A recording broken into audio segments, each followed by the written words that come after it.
Hello everyone, have a pleasant day. This is Srimati, Assistant Professor, Dr. Ambedkar Global Law Institute, Tirupati. Today we are going to see the types of audit or classification of audit. So what is audit? Is essentially a review function.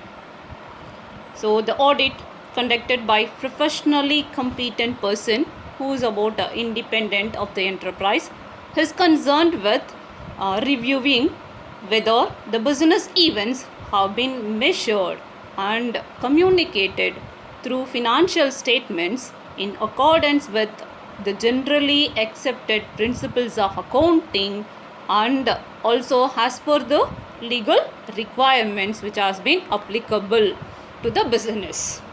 Through this we can say the auditing is a comprehensive discipline. So it can be classified from different angles. So the following is the broad classification of audit. So the first one is based on ownership or organizational structure of an enterprise. And the second one is based on time or scope of audit procedure. And the third one is based on objectives of each type of audit. So this will be your part B or part C question in your examination. It is an important question. So you can get through with a good marks when you listen this carefully. So let us start with the audit based on ownership. So based on ownership, the audit is classified again into audit of sole proprietary concern, then audit of partnership firm, then audit of companies, audit of trust, and then audit of cooperative societies, then audit of government departments. Let us see one by one. So what is about sole proprietary concern?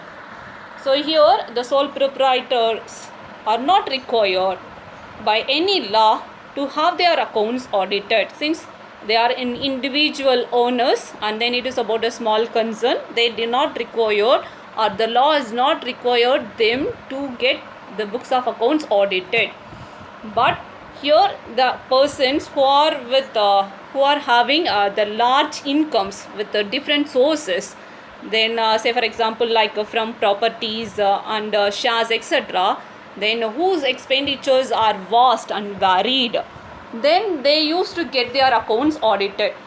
But in this cases, the auditor is also act as an accountant and prepare their final account besides auditing the accounts. So here as he appoints by an individual, so the auditor should be clear with the instructions in writing what work he is expected to do is. So here it is about greatest importance for both for the independent audit and the client, and that each party should be clear about the nature of the work to be undertaken.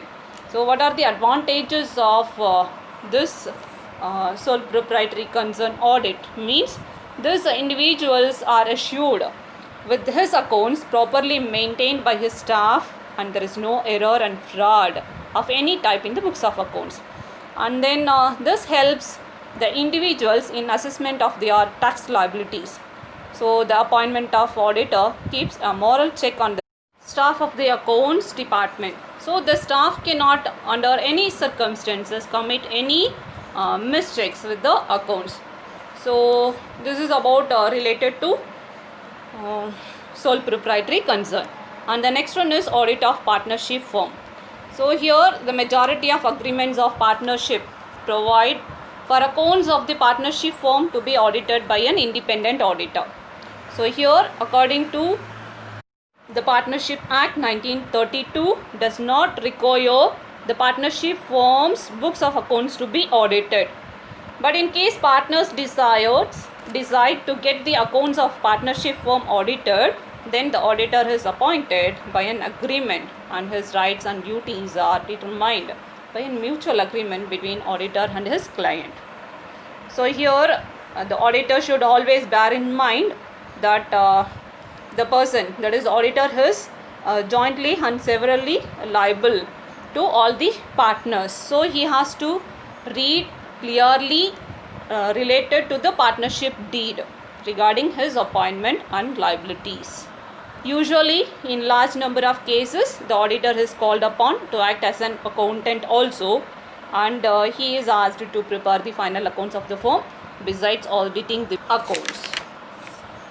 So, what are the advantages to a partnership firm? Getting accounts of a firm is audited by a qualified auditor. So here disputes among partners may be avoided, first thing, okay. And then in case of admission or retirement or death of a partner, the adjustments regarding the admissions, valuation of goodwill and settlement of accounts on the death or retirement may become very easy when it is audited. Then audited accounts will be more reliable for the purpose of assessment of income tax. Then if they want to raise any loan, then for the negotiation, the audit books of accounts will helpful. Then the auditor can suggest the better ways of keeping the books of accounts of the firm in a right manner. Okay. So apart from this, so verification of accounts and deduction of errors and fraud shall also be derived by partnership firms by getting their accounts audited. And the next one is audit of companies. So here it's a unique feature of a company. Form of organization is that of the ownership and management is lies in the hands of different people. Okay, so ownership is with one person's and management with another's. So therefore it is mandatory for companies to get their books of accounts audited. So the financial statements are usually prepared by the management. Here the owners they want assurance that the financial statements prepared by the management are reliable. So this assurance must be given by the auditor. So among other different types of audit, this audit of company is very common. And then this is about since it is required legal requirements of audit of financial statement of a company. So here this audit of companies assures the owners about the reliability of a financial statements. So the other users with those statements are potential investors, creditors, banks, financial institutions, tax authorities. They have the great reliance on the audited books of accounts. The next type of audit on the basis of ownership is audit of trust. So private trusts are often the benefit of some religious or charitable purpose such as temple and educational institutions. So in some cases the trust may be created for the benefit of minors and widows who cannot look after them properly themselves. Usually the trust receive money from different sources and distribute the income among the beneficiaries as per the terms of the trust deed. So here the trustees may lack the essential knowledge of maintaining accounts, or they may not always use income of trust for the benefit of the party for which it has been created. So here more chances are there for misappropriate of trust fund without knowledge of the beneficiaries. So the books of accounts to be audited to help both the trustees and the beneficiaries. It should be noted that in some of the states in India, the Public Trust Act have been brought into force, which provide for compulsory audit of a trust by a qualified auditor. So under the Bombay Public Trust Act 1950, the accounts of a public trust must be audited by a chartered accountant in accordance with the provisions of the Act. And the next one is audit of cooperative societies. So in case of cooperative societies also, there is a separation of ownership from the management. And then the capital of cooperative society is contributed by all the members, whereas the management of its affairs is done only by some of members who are elected for the purpose. So an independent financial audit of account is required for cooperative societies. Okay. And the next one is audit of government departments. So the public utilities and government departments, say for example the electricity board is also subject to audit.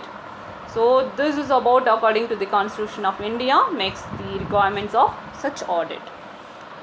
The next type of audit is based on time and scope of audit procedure. Again it is subclassified into continuous audit, periodical audit, and then interim audit, occasional audit, balance sheet audit, and partial audit. What is continuous audit?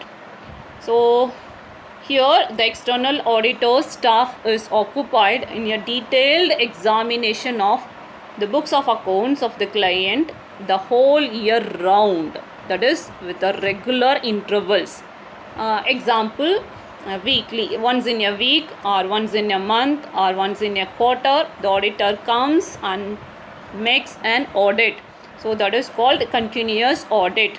So almost it is the audit is done simultaneously while recording the transactions. So here it is about a continuous audit is imperative in the following types of business. How it is? So where the desire that the audit of final accounts should be ready immediately as soon the closing of a accounting period, then they want to make use of this continuous audit. So where the business is very large and there is about numerous transactions to be checked, then this audit will be helpful.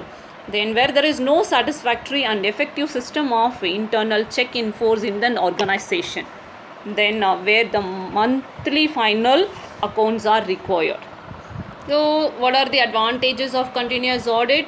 So the errors and frauds are discovered quickly, and then the opportunity for fraud and are reduced because of frequent attendance of an auditor, and then the staff of the client to keep the work up to date because the auditor always attends. And then since the audit is carried on annual basis, so it takes more time for the disposal of auditor for the detailed checking of accounts. So here it could be easily informed immediately. The directors of a company desire to declare an interim dividend, then it will help them in preparing the interim accounts without much delay. Then what are the disadvantages of this continuous audit without planning? Okay, then the figures may be, that is in our books of accounts, the figures may be altered either without planning or deliberately by a client staff after the auditor has checked the books for a particular period. Then here the size of a concern is very small, business concern is very small, then the continuous audit may involve waste of time, effect of money, everything. And then say for example, the frequent attendance of auditor staff may be an inconvenience to the client and may affect the efficiency of client staffs. The next audit is periodical audit, or we say final audit. So here the auditor takes up his work of checking the books of accounts and other related documents only at the end of accounting period. So when the transactions for the whole financial year are completely recorded, balanced, and the trial balance is drawn out and the final accounts have been prepared, is known as periodical or annual or final audit. This type of audit is quite common and it is especially in case of small concerns. Let us see the points of distinction between this final audit and continuous audit. So on the basis of time, the continuous audit is done throughout the year, but periodical audit is done only at the end of the year. So here the auditor visits the client office frequently in case of continuous audit, but in case of periodic audit, the auditor visits only at the end of the year. And then the nature of business concern is big concern is suitable for continuous audit, but small concern is suitable for periodic audit. Then checking of transaction is possible, detailed checking of transaction is possible in case of continuous audit, but it is not possible in case of a periodic audit. Then continuous audit is an expensive one, but periodic is not that much expensive. Then interim accounts could be easily prepared when there is about an continuous audit, but this in preparation of interim audit will not help in case the concern is having periodic audit. Then deduction and fraud reduces, okay, in case of a continuous audit, but it does not reduce in case of a periodic audit. And then here the work becomes mechanical and boring in case of continuous audit. But here the work does not become mechanical, since at the end of the year the auditor and then account staff have their own enthu related to finding the faults and then hiding the mistakes like. Then relationship with the staff of the client. So here the possibility of developing unhealthy relationship between audit staff and client staff in case of continuous audit, since they are meeting regularly. And then here there is no possibility for developing such an unhealthy relationship among the client staff and audit staff. Then quick submission of account. The final accounts can be submitted immediately after the close of a financial year in case of continuous audit, but it is not possible in case of periodic audit. And then declaration of dividend is easy, and early declaration is possible in case of continuous audit, but it does not facilitate the easy and early declaration of dividend in case of periodic audit. And then the moral check will be on the client staff in case of continuous audit, and there will not be any moral check on the staff on the client. And the next type of audit is interim audit. So what is an interim audit? Which has been conducted in between two annual audit for interim purpose is called interim audit. Say for example, if a company wants to declare an interim dividend and then they want to get the periodical data of the turnover or gross profit, etc. So here the auditor wants complete checking of accounts prepared by a company for a part of the accounting year. And the next one is occasional audit. So this type of audit is conducted once while, and then here that too as the discretion of the owner of the business. Say for example, it's not compulsory in case of a sole proprietorship or partnership business to the books of accounts audited, but if the proprietor wants the books of accounts get audited, then it could be easily gets audited. And the next one is balance sheet audit, but it is not commonly used, but this is about called a reverse audit, because the books of accounts should be verified based on the items which is available in the balance sheet. So usually from the balance sheet they want to check to the original entry, okay, related evidence, okay. So we can say it is about partial audit. The underlying idea of this audit is that comparing the balance sheet, that is two balance sheet successive dates, then we can easily find out the profit of the year, okay, which can be easily ascertained. So that is why the auditor will check the accounts in the general ledger, will also check the items of profit and loss account, and then which is directly related to the assets. And the next one is partial audit. So here the audit is carried out on of the records and books of a particular work only. It is called partial audit. Say for example, the client may ask the auditor to audit only the payment side of a cash book, because the client may receive cash and checks on behalf of his business, and there is about chances for misappropriation of cash. So here the auditor should get his instructions in writing, okay, related to scope of his work, so that there will not be any dispute subsequently arise on the extent of his liability. So this kind of audit is not permitted in case of a private or public limited companies. Up to now we have seen the two major bases of types of audit, that is based on ownership and then based on time, and the balance in the next class. Until then, it's bye from Srimati. Thank you.